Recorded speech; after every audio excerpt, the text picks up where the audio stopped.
لله نحمده ونستعينه ونستغفره ونؤمن به ونتوكل عليه ونعوذ بالله من شرور أنفسنا ومن سيئات أعمالنا من يهده الله فلا مضل له ومن يضلله فلا هادي له ونشهد أن لا إله إلا الله ونشهد أن محمدا عبده ورسوله أما بعد فقد قال الله تبارك وتعالى في القرآن المجيد والفرقان الحميد أعوذ بالله من الشيطان الرجيم بسم الله الرحمن الرحيم إنما النسيء زيادة في الكفر يضل به الذين كفروا صدق الله العظيم وقال النبي صلى الله عليه وسلم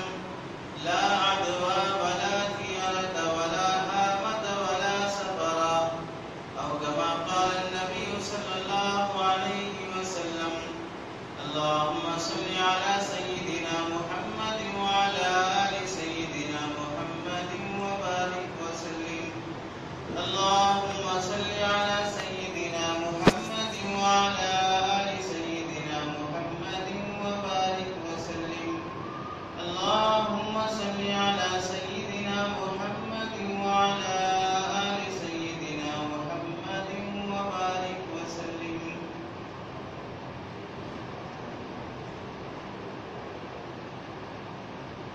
میرے محترم عزیزوں بزرگوں اور دوستوں،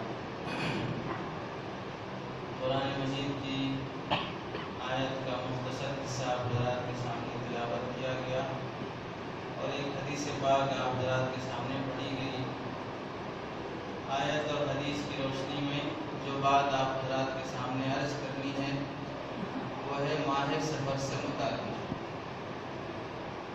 اسلامی مہینوں میں سے دوسرا مہینہ سفر المظفر کا مہینہ ہے۔ اسلامی مہینوں میں پہلا مہینہ محرم کا ہے، دوسرا مہینہ سفر کا ہے۔ یہ دو مہینے، ان دو مہینوں میں سے پہلا جو اسلامی مہینہ ہے وہ اشہر حرم میں داخل ہے۔ اللہ تعالیٰ نے 12 مہینوں میں سے جن 4 مہینوں کو عظمت اور فضیلت بخشی ہے ان میں سے محرم پہلا مہینہ ہے، اور سفر یہ عام مہینوں میں سے ہے جس کی نہ کوئی فضیلت ہے اور جس میں نہ کوئی نحوست ہے۔ لیکن مسلم معاشرے کی نحوست کی بات یہ ہے کہ سفر اور محرم اور سفر ان دو مہینوں کو مسلم معاشرہ منحوس سمجھتا ہے، جس کی وجہ سے ان دو مہینوں میں کوئی بھی اچھا کام کرنے کے لیے، کوئی بھی بڑا کام کرنے کے لیے، شادی بیاہ یا دکان کی اوپننگ یا رشتے، اس طرح کے معاملات کرنے کے لیے ان دو مہینوں میں انسان یعنی مسلمان خاص طور سے احتراز کرتا ہے کہ اس سے انجام برا ہو سکتا ہے۔ قرآن مجید کی آیت جو تلاوت کی گئی اس میں اللہ رب العزت ارشاد فرماتے ہیں انما النسیء زیادۃ فی الکفر۔ نسیء یہ کفر میں ایک طرح کا اضافہ ہے۔ یضل به الذین کفروا، کفر کرنے والے، کافر، اللہ کا انکار کرنے والے اس نسیء کے ذریعے سے لوگوں کو گمراہ کرتے ہیں۔ کیسے گمراہ کرتے ہیں؟ فَيُحِلُّونَ مَا حَرَّمَ اللَّهُ، اللہ نے جن چیزوں کو حرام کیا اسے حلال کر دیتے ہیں، اور جسے حلال کیا اسے حرام کر دیتے ہیں۔ کیا کرتے تھے؟ حضرت ابن عباس رضی اللہ تعالیٰ عنہما سے روایت ہے، تفسیر عثمانی وغیرہ میں لکھا ہے کہ اس آیت کے تحت میں حضرت ابن عباس رضی اللہ تعالیٰ عنہما ارشاد فرماتے ہیں کافر جب انہیں ایام اشہر حرم میں لڑائی جھگڑے سے منع کر دیا گیا، ذی الحجہ کا مہینہ بھی اشہر حرم میں ہے، ذی القعدہ کا مہینہ اشہر حرم میں ہے، محرم کا مہینہ اشہر حرم میں ہے، تو 3 مہینے لگاتار وہ لڑائی جھگڑے سے رکے رہے۔ زمانے جاہلیت میں بھی تو بعض مرتبہ ایسا ہوتا تھا کہ جو قبیلہ زیادہ طاقتور ہے وہ اپنی لڑائی جاری رکھنا چاہتا تھا تو محرم کے مہینے کو وہ یہ کہہ کے ٹال دیتے تھے کہ ابھی محرم نہیں آیا، محرم کا مہینہ ہم سفر میں کر لیتے ہیں، کیونکہ اس مہینے میں ہم کو لڑائی کرنا ہے، اور لڑائی محرم کے مہینے میں منع ہے، تو محرم کے مہینے میں لڑائی منع ہے، اس واسطے لڑائی بند کرنے کے بجائے محرم ہی کو بدل دیتے تھے، اور یہ کہتے کہ محرم کا مہینہ تو آ گیا لیکن ہم اپنے حساب سے اگلا مہینہ محرم کا کر لیتے ہیں۔ اس طرح اسے تعبیر کیا گیا قرآن مجید میں نسی کے ذریعے سے، کہ اس طرح مہینوں کو بدل دینا یہ کافروں کی طرف سے اضافہ تھا۔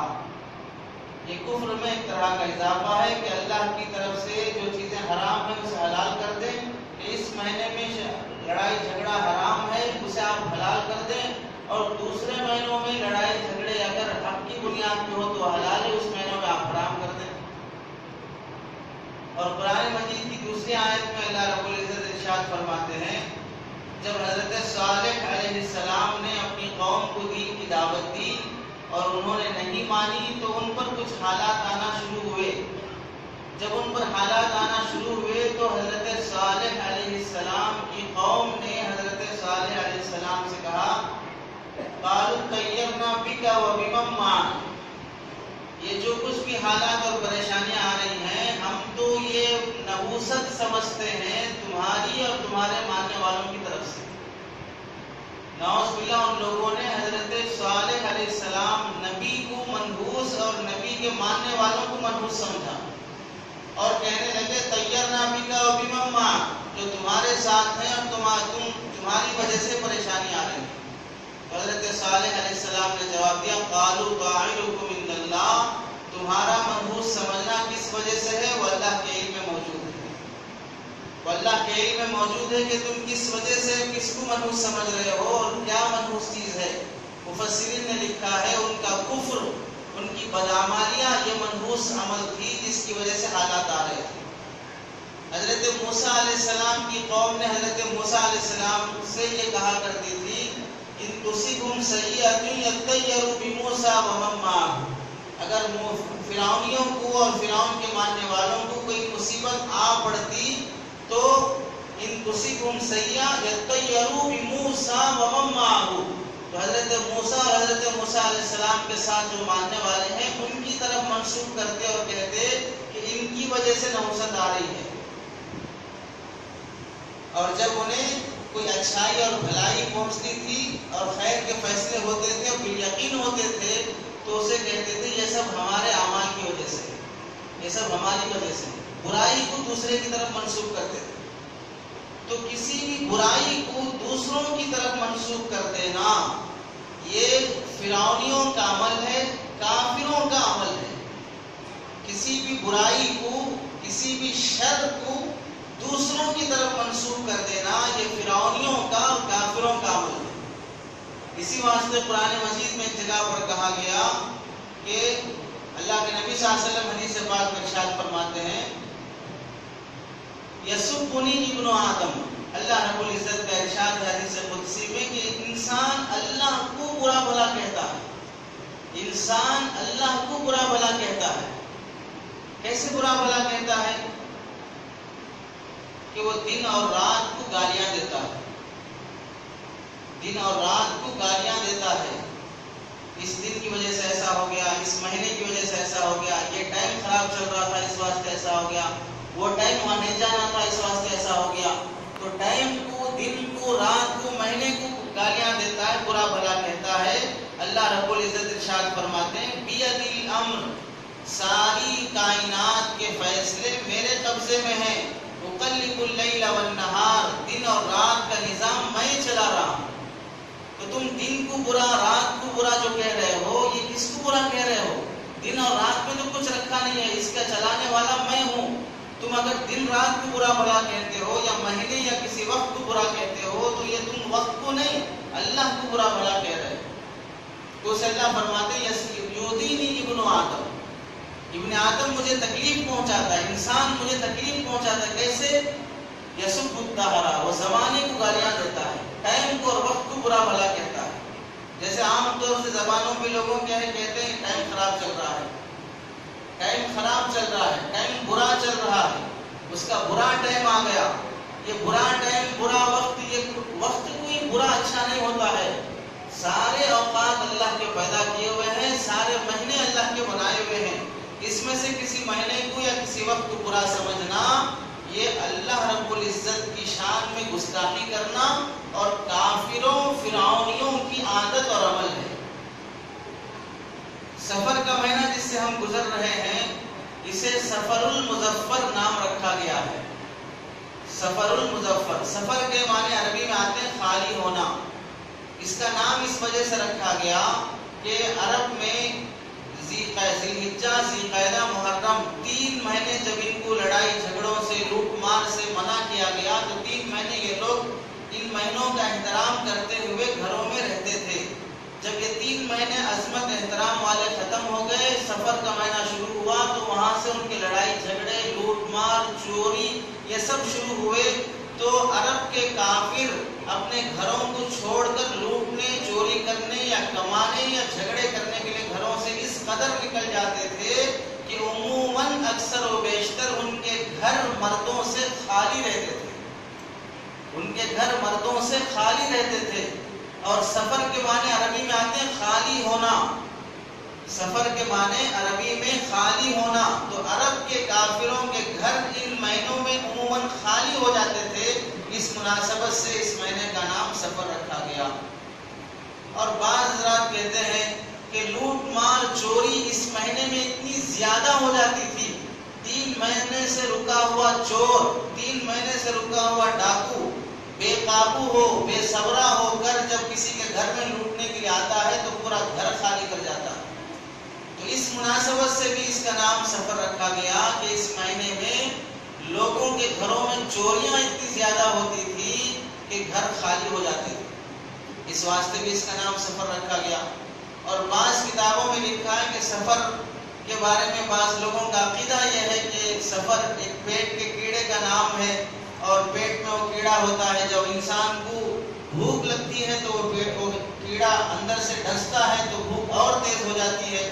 اور بعض کہتے ہیں کہ پھسلی اور جگر کے درمیان میں کیڑا ہوتا ہے، جب وہ بھڑکتا ہے تو انسان کا رنگ بدل جاتا ہے اور اسے یرقان کی بیماری شروع ہو جاتی ہے. مختلف نام سفر کے کتابوں میں لکھے گئے ہیں. لیکن اسلام کا عقیدہ یہ ہے کہ سفر کا مہینہ اسلامی مہینوں میں سے ہے اور اسے سفر المظفر نام رکھا گیا کہ یہ مہینہ وہ ہے جس میں انسان کامیابی کا شگون لینا چاہے، کامیابی کا کی نیک فالی لینا چاہیے. کوئی بھی بدفالی اور ناکامی کا فال لینا درست نہیں ہے. مظفر کے معنی آتے ہیں کامیاب ہونا. تو اس مہینے کو سفر المظفر اس واسطے رکھا گیا کہ اس مہینے میں تم یہ خیال کرو اللہ سے کہ جو بھی کام کریں گے اللہ اسے سکسیس کر دیں گے، کامیاب کر دیں گے. ناکامی کا مہینہ نہیں ہے. زمانے جاہلیت میں کیا ہوتا تھا، اسلام آنے سے پہلے لوگ مختلف طریقوں سے بدشگونی کیا کرتے تھے. اگر ان کو کوئی کام کرنا ہو، کہیں سفر پہ جانا ہو تو دو تین طریقے ان کے پاس رائج تھے. کعبۃ اللہ کے پاس ایک چمڑے کی تھیلی میں تیر ڈالے ہوئے تھے. ان تیروں پر لکھا رہتا تھا نام یا لا. لا کے معنی آتے نہیں، نام کے معنی آتے ہاں. جب ان کو شادی کرنا ہو، جب ان کو بزنس کرنا ہو، جب ان کو سفر کرنا ہو تو یہ میرا سفر، یہ میری شادی، یہ میرا بزنس صحیح ہوگا نہیں ہوگا، یہ جاننے کے لیے وہ لوگ کیا کرتے، کعبے کے پاس جو تھیلی رکھی ہے وہاں آ کر وہ تیروں میں سے کوئی ایک تیر اٹھاتے. اگر اس پر لا لکھا ہوا ہوتا کہتے اب یہ کام میرا صحیح نہیں ہوتا، کیونکہ لا کے معنی آتے نہیں تو مت کرو یہ کام. اور اگر کوئی دوسرا تیر نکالتے اور اس میں لکھا رہتا نام تو پھر کہتے میرا یہ کام سکسیس ہو جائے گا، میں کام کر سکتا ہوں. اس طرح وہ فال نکالتے تھے. اللہ تعالیٰ نے قرآن مجید میں اسے منع فرمایا کہ یہ درست نہیں ہے، شیطانی عمل ہے. اور دوسرا طریقہ یہ تھا کہ جب انہیں کہیں سفر پہ جانا ہوتا، کوئی کام کرنا ہوتا، کوئی پرندہ پکڑ کے لاتے یا درخت پر جو پرندہ پہلے سے بیٹھا ہوتا اس درخت کے پاس جاتے اور اس پرندے کو اڑانا شروع کرتے. اگر وہ پرندہ دائیں طرف کو اڑ کے جاتا تو کہتے کہ میرا کام اچھا ہوگا. اگر بائیں طرف کو اڑ کے جاتا تو کہتے میرا کام خراب ہو جائے گا. اب دائیں بھی نہیں اڑا بائیں بھی نہیں اڑا سیدھے اڑ کے جائے گا تو پھر وہ کہتے کچھ بھی نہیں ہوگا، دوبارہ کسی اور پرندے کو اڑاؤ، یا تو دائیں کا ہے تو بائیں کا فیصلہ نکلے، سیدھے اڑنے کا کوئی مطلب نہیں رہتا تھا۔ اس طرح وہ لوگ بدفعلی کرتے تھے۔ اور ایسے ہی زمانے جاہلیت میں بدفعلی کی شکلوں میں یہ بھی قرآن حدیث پاک میں اللہ کے نبی نے بخاری شریف کی حدیث میں فرمایا لا عدوى ولا طیرۃ ولا حامۃ ولا سفر۔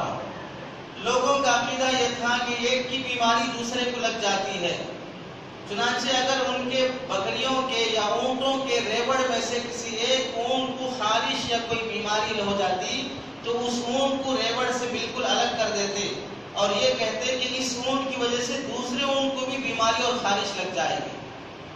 اللہ کے نبی کے پاس ایک دیہاتی صحابی نے آ کر یہی عرض کیا تو اللہ کے نبی صلی اللہ علیہ وسلم نے ارشاد فرمایا اچھا اس کی بیماری اس کو لگی، اس کی بیماری اس کو لگی، اس کی بیماری اس کو لگی ہے، تو سب سے پہلے اونٹ کو بیماری کہاں سے لگی؟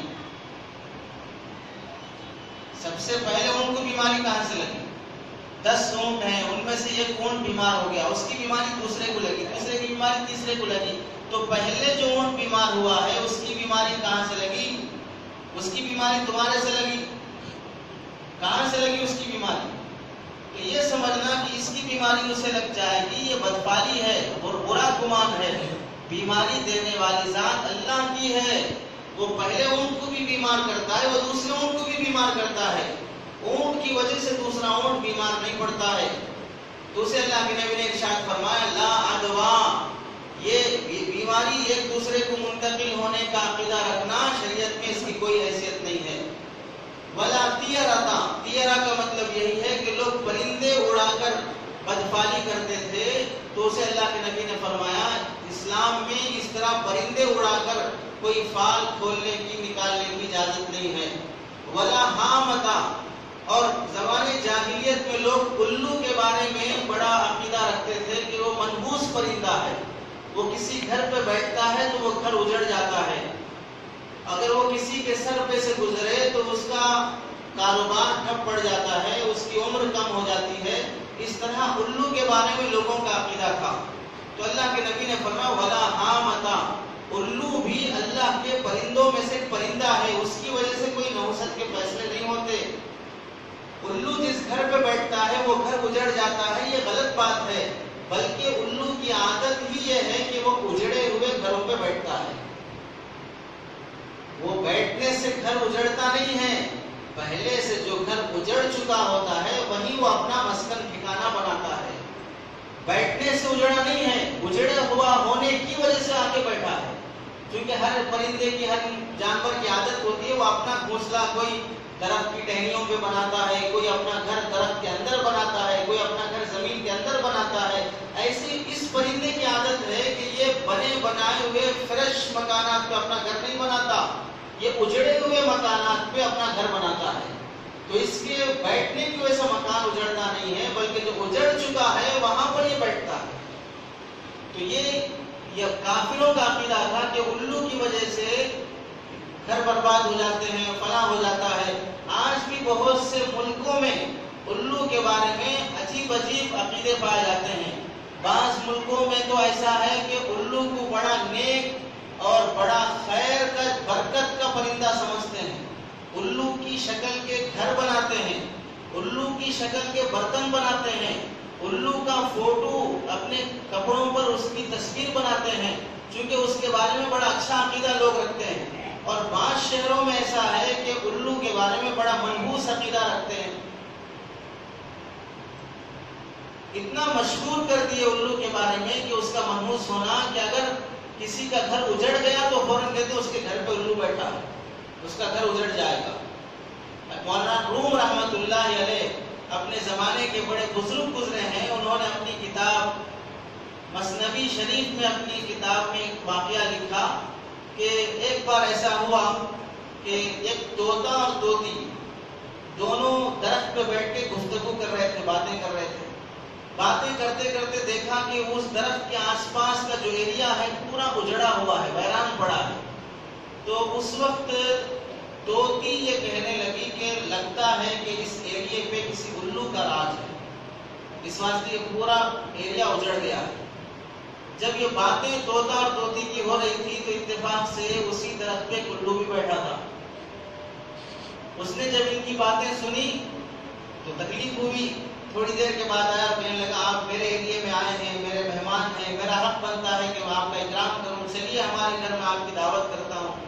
دونوں کو دعوت کو لے گیا، کھانا کھلایا، اور پھر اس کے بعد جب کھا کے فل سیر ہو گئے تو جانے کا وقت آیا تو الو نے طوطی کا ہاتھ پکڑ لیا اور یہ کہا کہ اب یہ میری ہے۔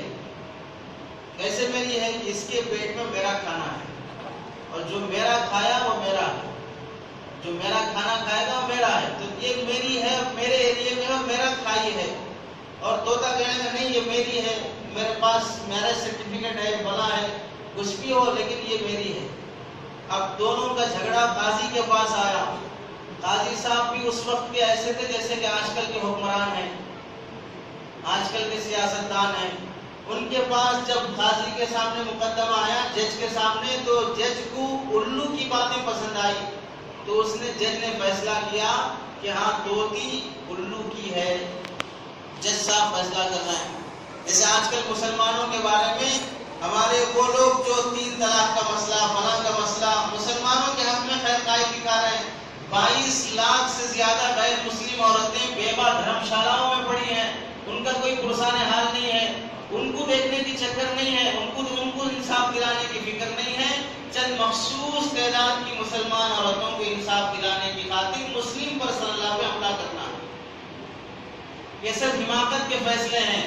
طوطے کو بلی سے بچانا ہے، طوطے کی حفاظت کرنا ہے، لیکن حفاظت کرنے کی خاطر بلی کو محافظ رکھ کے نہیں چھوڑا جائے گا کہ طوطے کی حفاظت بلی کرے۔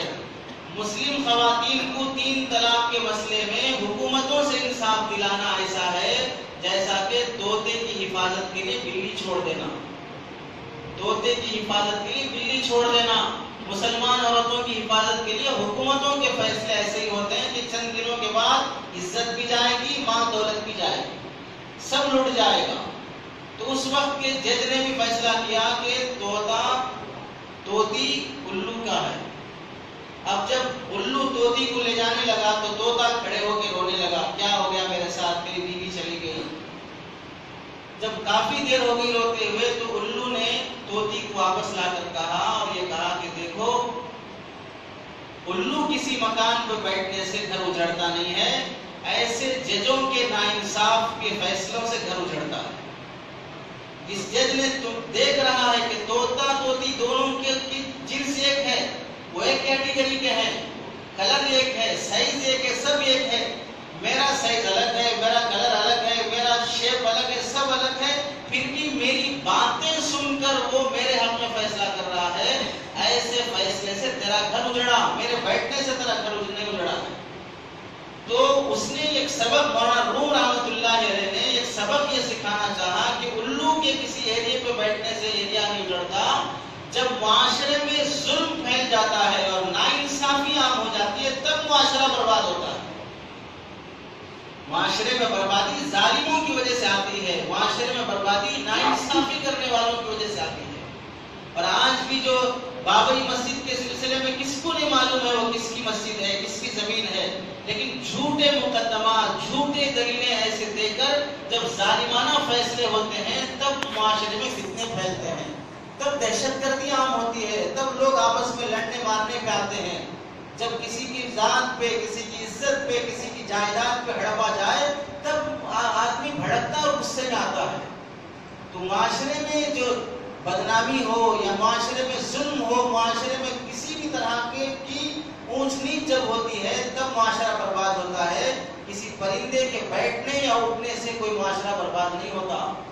آگے اللہ کے نبی نے حدیث پاک میں فرمایا ولا سفرا، سفر میں بھی کوئی نحوست نہیں ہے، سفر کے مہینے میں بھی کوئی نحوست نہیں ہے۔ اللہ کے نبی نے سب کی تردید فرما دی۔ زمانے جاہلیت میں لوگ یہ بھی سمجھتے تھے کہ عورت میں، گھر میں، سواری میں، ان 3 چیزوں میں نحوست ہوتی ہے۔ مسلم شریف کی حدیث میں اللہ کے نبی صلی اللہ علیہ وسلم نے ارشاد فرمایا بالفرض دنیا میں اگر کسی چیز میں نحوست ہوتی تو ان 3 چیزوں میں ہو سکتی تھی، لیکن اللہ نے کسی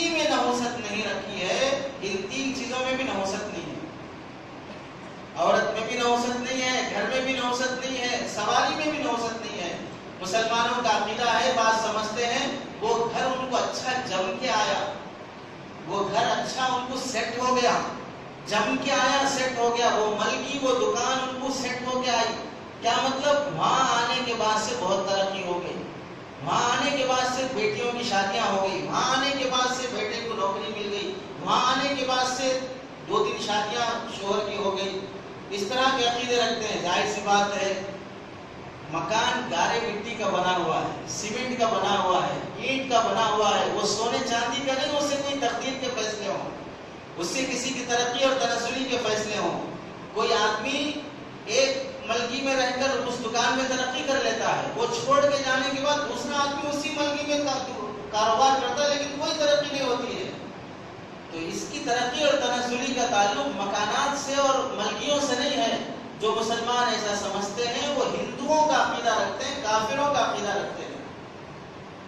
اللہ کے نبی صلی اللہ علیہ وسلم نے ان سب چیزوں کی تردید فرما دی۔ اور آج کل جو مسلمانوں میں بدفعلی اور برا فعل لینے کی جو عقیدے پائے جاتے ہیں، ان میں سے ایک چیز یہ ہے کہ مسلمان سفر اور محرم ان 2 مہینے میں شادی نہیں کرتے، اور ان لوگوں کا عقیدہ یہ ہے کہ ان 2 مہینوں میں شادی اگر ہوگی تو شادی جلدی ٹوٹ جائے گی، یا نہیں تو اس شادی کے بعد اولاد نہیں ہوگی، یا اس شادی کے بعد میاں بیوی آپس میں نہیں سیٹ ہوتے، نہیں جمتے۔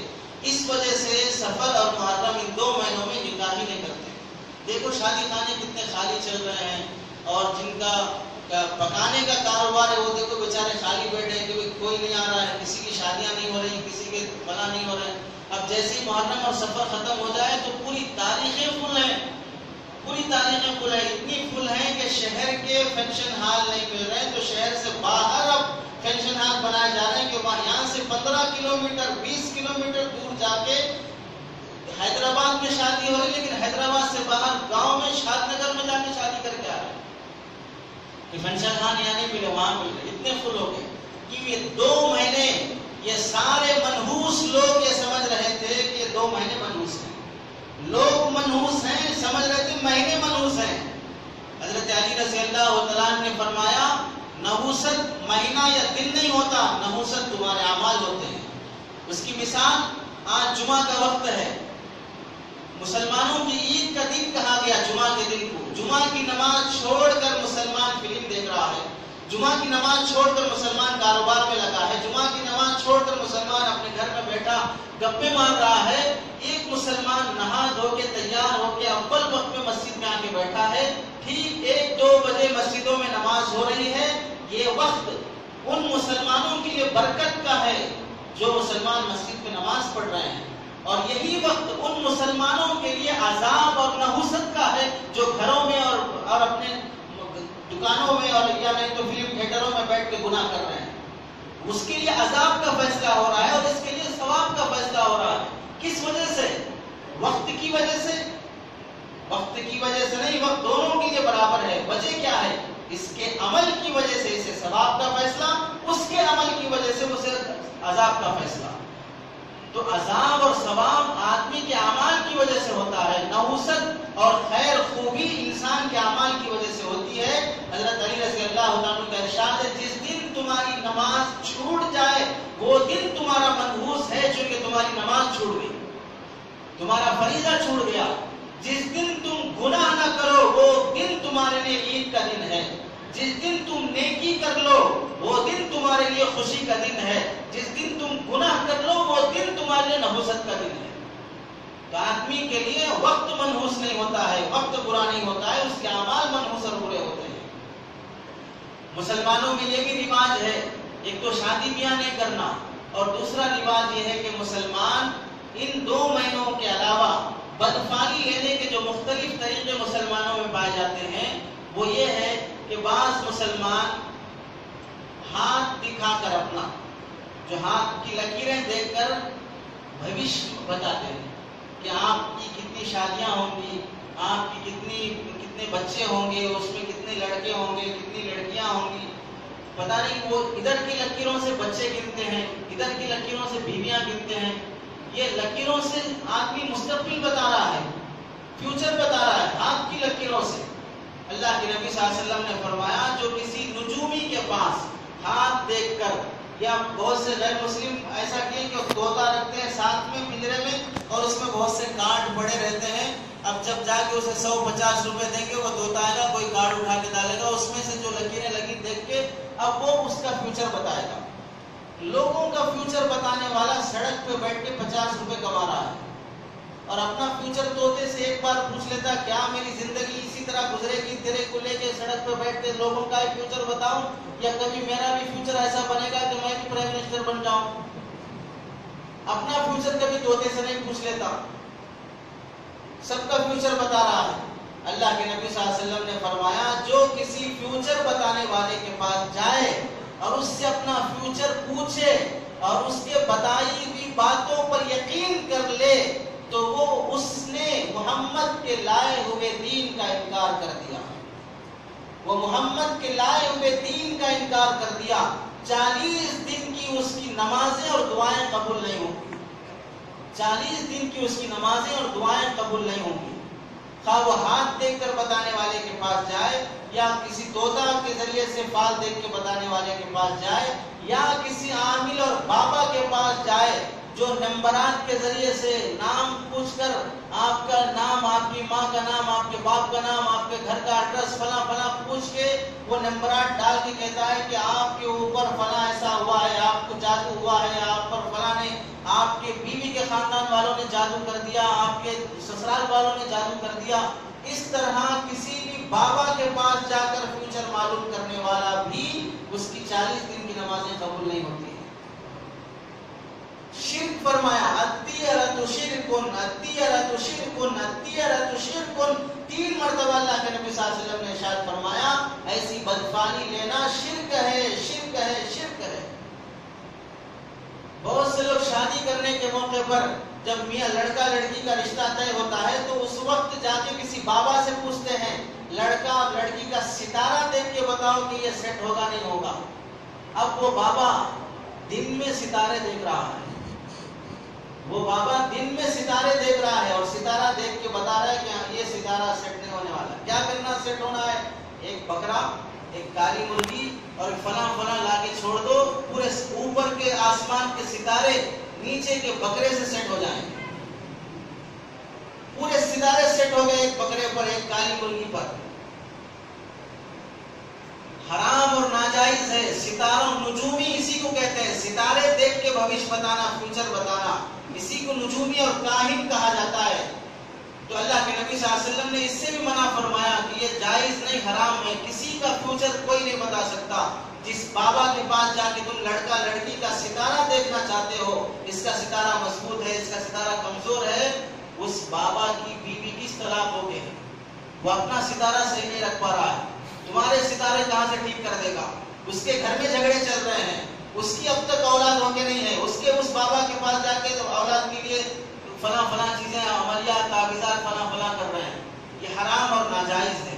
اور ایسے بہت سے عامل محاضرات کا, حاضرات کا عمل کرتے ہیں. حاضرات کا عمل, کوئی چوری ہو گئی, کسی کے گھر کی گاڑی چوری ہو گئی, سونا چوری ہو گیا, کوئی مال چوری ہو گیا, بابا کے پاس جاؤ. بابا کیا کریں گے؟ حاضرات کا عمل. حاضرات کا عمل, نابالغ بچے بلائیں گے, نہلا دھلا کے بٹھائیں گے اور پھر وہ تشتری میں ایک یا تیل یا کوئی بھی چیز ڈالیں گے اور پھر اس کے بعد رومال اڑا کے کہیں گے کہ کچھ پڑھ کے دم کر کے دیکھو, کوئی محل لگا ہے, ایک تخت بچھا ہے, کوئی بادشاہ کے بیٹھا ہے, کوئی وزیر آ رہے ہیں, اس میں اس بچے کو دکھائی دے گا. بولو وہ بادشاہ کیا بول رہا ہے. جس کا نام وہ بچہ بولے گا کہیں گے اس نے چرایا. اب اس کے ذریعے سے فلاں کا چور ہونے کا فیصلہ, اس کے ذریعے سے فلاں کا جادو کرنے کا فیصلہ. کون جادو کیا؟ اس بچے نے بتایا فلاں نے جادو کیا ہے. یہ حاضرات کا عمل ناجائز اور حرام ہے. اس کے ذریعے سے کوئی شرعی حکم ثابت نہیں ہوتا. کسی کا چور ہونا, کسی کا زانی ہونا, کسی کا فلاں ہونا, اس بنیاد پر کسی پر الزام نہیں لگایا جا سکتا. شریعت میں کسی کا چور ہونا ثابت کرنے کے لیے یا تو خود وہ اقرار کرے یا 2 گواہوں سے ثابت ہو کہ اس نے چوری کی ہے, تبھی اس کا چور ہونا ثابت ہوگا. اس طرح کی الٹی سیدھی حرکتوں سے کسی کا چور ہونا ثابت نہیں ہوگا, کسی کا جادو کرنا ثابت نہیں ہوگا. اسی طرح بہت سے لوگ ہمزاد کا عقیدہ رکھتے ہیں. ہمزاد, ہم کے معنی آتے ہیں ساتھ, زادن یہ فارسی لفظ ہے جنہ کے معنی میں. ہمزاد یعنی ساتھ میں جنا ہوا، ساتھ میں پیدا ہوا. اس کے بارے میں عقیدہ آتا ہے کہ ہمارے پیدا ہونے کے ساتھ ساتھ ایک شیطان یا ہم جیسا ایک دوسرا انسان بھی پیدا ہوتا ہے، وہ زندگی بھر ہمارے ساتھ رہتا ہے. جب انسان انتقال ہو جاتا ہے، اسے دفن کر دیتے ہیں تو یہ ہمزاد باہر نکل کے آتا ہے. اب یہ لوگوں کو ستاتا ہے. بہت سے لوگ جو جنگلوں میں جا کے، قبرستانوں میں جا کے وہ کچھ منتر پڑھتے ہیں، کچھ عملیات کرتے ہیں، فلاں کرتے ہیں، تو یہ انسان کا ہمزاد ان کے قابو میں آ جاتا ہے اور یہ ہمزاد کے ذریعے سے بہت بڑے بڑے کارنامے کر لیتے ہیں. یہ سب پھینکی ہوئی باتیں ہیں، کوئی حیثیت نہیں اس کی. یہ تو طے ہے کہ انسان کے ساتھ شیطان ہوتا ہے، فرشتہ بھی ہوتا ہے، لیکن یہ شیطان وہ نہیں جو انسان کے ساتھ پیدا ہو رہا ہے اور قبر سے باہر نکل کے آ رہا ہے اور لوگوں کو ستا رہا ہے. یہ شیطان وہ ہے جو اس کے ماں باپ سے پیدا ہوا ہے، اس کے ساتھ پیدا ہوا نہیں ہے. وہ شیطان کی وہ ہے جو شیطان کے ساتھ پیدا ہوا، شیطان کی نسل سے ہے اور انسان کو گمراہ کرنے کے لیے شیطان لگا ہے، ہدایت کا راہ دکھانے کے لیے فرشتے اس کے ساتھ لگے ہیں. لیکن یہ ہمزاد کا عقیدہ رکھنا گناہ اور ناجائز ہے. لوگ کہتے ہیں وہ جنات کو قابو میں کیے ہوئے ہیں. حرام ہے جنات کو قابو میں کرنا، چاہے تم تعویذات کے ذریعے سے کرو، عملیات کے ذریعے سے کرو، وظیفے پڑھ کے کرو. فلاں بابا کے ہاتھ میں جنات ہیں، فلاں بابا کے قبضے میں جنات ہیں. کوئی جنات نہیں ہے، سب ایسی الٹی سیدھی باتیں ہیں. تم کسی کے قبضے میں جا کے دکھاؤ، ایک مہینہ میرے غلام بن کے دکھاؤ، دیکھیں گے کون میرا نوکر بننا چاہتا ہے ایک سال کے لیے. جب انسان کسی کا نوکر اور غلام بننا نہیں چاہتا ہے تو تم سے بھی زیادہ طاقتور مخلوق جنات اٹھا کے پھینکتے کہ وہ تمہاری نوکر بنے گی. آگے تم پڑھ کے دم کر دیے تو تم دبا کے آ گیا، تم بھیج دیے تو وہ چلا گیا، وہاں جا کے الٹا سیدھا کر دیا، یہاں جا کے جادو جنات کر دیا. جنات تم سے بھی زیادہ طاقتور مخلوق ہے، وہ تمہارے تابع ہونے والی نہیں ہے. اگر کوئی تابع ہونے والی بھی ہو تو بھی حضرت تھانوی رحمۃ اللہ نے لکھا ہے کہ جنات کو قابو میں کرنا ناجائز اور حرام ہے. اور جو ناجائز اور حرام کام کرنے والا ہے وہ کیا خاک وظیفوں سے کسی کا علاج کر دے گا، کسی کا جادو جنات کا مسئلہ حل کر دے گا. یہ سب شرکیہ چیزیں ہیں، یہ سب منحوس عمل ہیں جو مسلمانوں میں پائے جا رہے ہیں. اور بہت سے مسلمان عقیدہ رکھتے ہیں واسطو کا، جب گھر بنانا ہو تو گھر بناتے وقت دہلیز کدھر ہونا چاہیے، اس واسطو کا لحاظ رکھتے ہوئے گھر بناتے ہیں. اگر گھر مشرق کی طرف دروازہ پڑ رہا ہے، جہاں سورج ڈوب جاتا ہو تو ادھر مکان نہیں ہونا، جدھر سے سورج نکل رہا ہو ادھر ہمارا دروازہ ہو تو ہمارا سورج طلوع ہو رہا ہے، اونچائی کی طرف جا رہا ہے، ہم اسے دیکھیں گے تو ہم بھی اونچائی کی طرف جائیں گے، ہم بھی ترقی کریں گے. اگر ڈوبتے ہوئے کو دیکھیں گے تو ہم بھی ڈوب جائیں گے. اس طرح واسطو کا لحاظ کرتے ہوئے گھر بنانا ناجائز اور حرام ہے، بدفعلی ہے، برا گمان ہے. شریعت میں اس کی کوئی گنجائش اور اجازت نہیں ہے. ایسے عجیب عجیب عقیدے مسلمانوں میں پائے جاتے ہیں. قرآن کے ذریعے سے بہت سے لوگ فال نکالتے ہیں، قرآن دیکھ کے فال نکالنا، قرآن کے ذریعے سے چور پکڑتے ہیں کہ قرآن کھولے اور فلاں فلاں آیتیں پڑھے، پھر اس کے بعد گھمائے قرآن کا رخ جدھر آیا چور ادھر کا گھر ادھر ہے، اور ادھر کون ہمارا دشمن ہو سکتا ہے، فلاں ہو سکتا ہے، یہ چور ہے. یہ سب علی بابا 40 چور کی کہانیاں ہیں، قصے کہانیاں ہیں. یہ سب کوئی ایسی اس کی کوئی حقیقت نہیں ہے. اس طرح کا عقیدہ رکھنے والے گنہگار ہیں، حرام کام کرنے والے ہیں. بعض بھولے تو ایسے بھی ہیں قرآن کے ذریعے سے بچوں کا نام رکھتے ہیں. وضو پڑھے، وضو کرے اور بیٹھ کے قرآن کھولے اور اس کے بعد آنکھ بند کر کے انگلی گھمانا شروع کرے، جہاں انگلی رکی دیکھے یہ نام رکھیں گے بچے کا. اب اس طرح انگلی گھماتے گھماتے اگر وہاں پر خنزیر کا نام آ گیا تو وہاں پر کتے کا نام آ گیا تو وہ بھی رکھ دیں گے. یہ کون سا طریقہ ہے نام رکھنے کا؟ اللہ کے نبی صلی اللہ علیہ وسلم نے نام رکھنے میں انبیاء کا، صحابہ کا اور اچھے معنی کا نام رکھنے کا، لحاظ رکھنے کا حکم دیا ہے. بس اس کے بعد یہ سارے طریقے سب الٹے سیدھے بیکار ہیں. اور بعض لوگ استخارہ کرواتے ہیں. استخارہ کرنا تو ثابت ہے، استخارہ کرواتے ہیں. میں دکان کھولنا چاہ رہا ہوں، آپ تھوڑا استخارہ کر کے بولیے میرے لیے اچھا رہتا نہیں رہتا. اب وہ استخارہ اس کا کام ہی نہیں ہے. دکان آپ کھولنا چاہ رہے ہیں، اس کو کیا لینا دینا ہے آپ کی دکان سے؟ وہ اگر استخارہ کرے گا بھی تو اسے کیا ٹینشن ہے آپ کے نفع نقصان سے؟ اب وہ اگر 2 رکعت نماز پڑھ کے اللہ سے خیر مانگنے کی دعائیں استخارہ پڑھ رہا ہے تو الگ بات ہے. لیکن وہ تعویذات کے ذریعے سے، وہ فلاں فلاں اعمال کے ذریعے سے یہ بتانا ہاں میں استخارہ کیا آپ کے بارے میں، اچھا ہوگا آپ کر لے سکتے ہیں. پیسے میں استخارہ ہو رہا ہے، 5,000 دے دو، استخارہ کر کے بتا دیں گے کیا ہوگا کیا نہیں ہوگا۔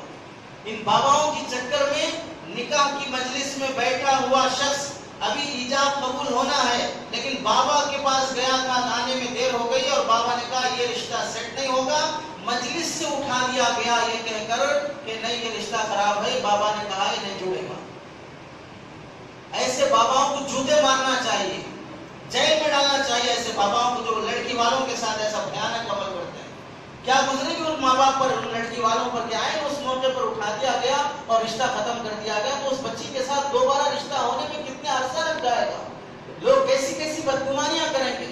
یہ کوئی کافر نہیں، مسلمانوں میں ایسے عقیدے پائے جا رہے ہیں، عجیب عجیب الٹے سیدھے عقیدے، معمولی معمولی باتوں پہ عجیب عجیب بدگمانیاں مسلمان اپنے اندر بھرا کے رکھے ہیں۔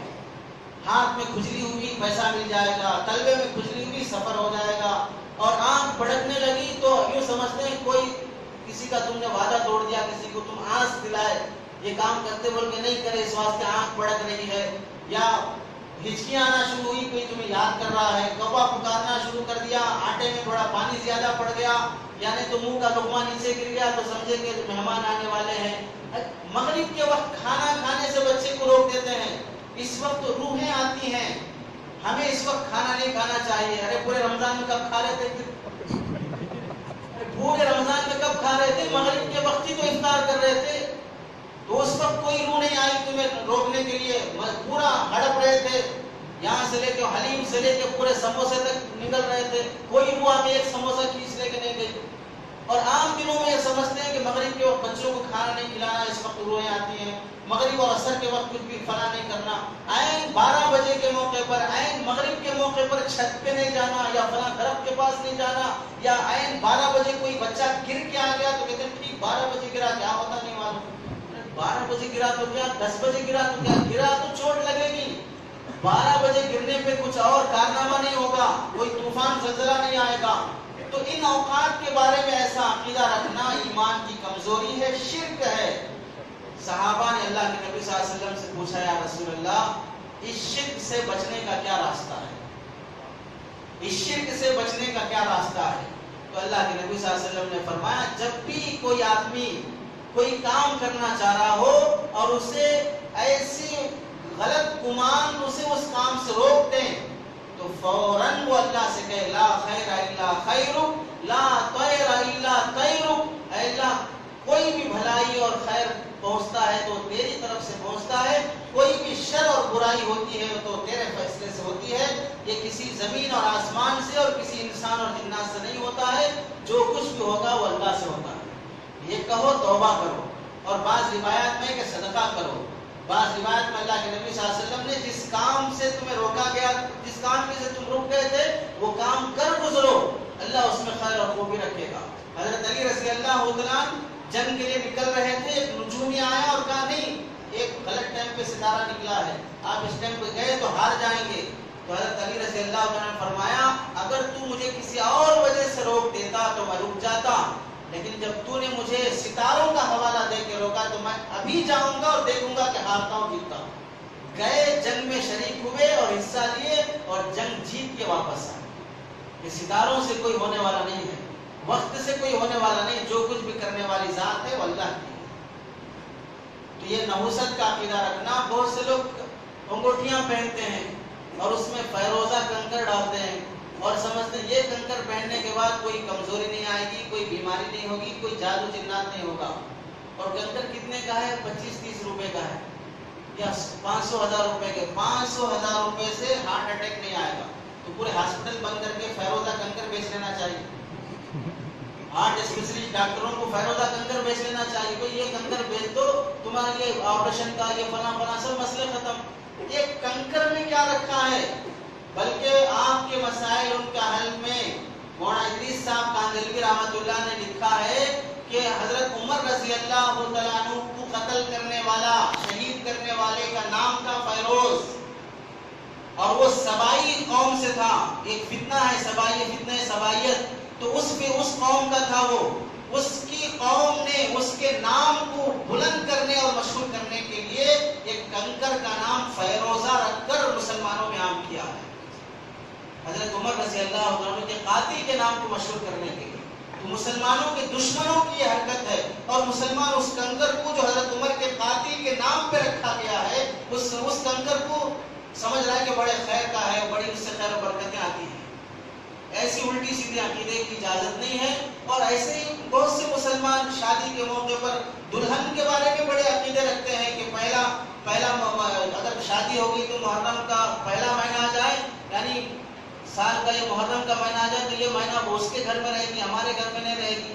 لڑکی کو اس کے مائکہ بھیج دیتے ہیں، ہمارے گھر میں رہے گی تو نوست ہوگی. تو کیا مطلب نوست کچھ بھی آئے تو پورے سسرال کے گھر جانا، آپ سیف رہنا، یہ سمجھ کے بھیجنا. پھر تمہاری بیٹیوں کو وہ لوگ بھیجیں گے تو پھر کیا ہوا؟ گھما پھرا کے نوست سب کے گھروں میں آ رہی ہے. یہ اس کی بیٹی کو بھیج رہا ہے، وہ اس کی بیٹی کو بھیج رہا ہے. تو گویا کہ اس کے گھر کی نوست اس کے گھر میں، اس کے گھر کی نوست اس کے گھر میں. باقی نوست سے کوئی گھر خالی نہیں ہے، نوست سے کوئی گھر خالی نہیں. یہ نتیجہ ہوا. اس واسطے بزرگوں ایسا عقیدہ رکھنا ایمان کی کمزوری کی بات ہے. دنیا کہاں تک ترقی کر گئی، ابھی وہی دھاگے باندھ دینے پہ ہیں، کڑے پہننے پہ ہیں، اسی کنکروں کی چکر میں پڑے ہیں.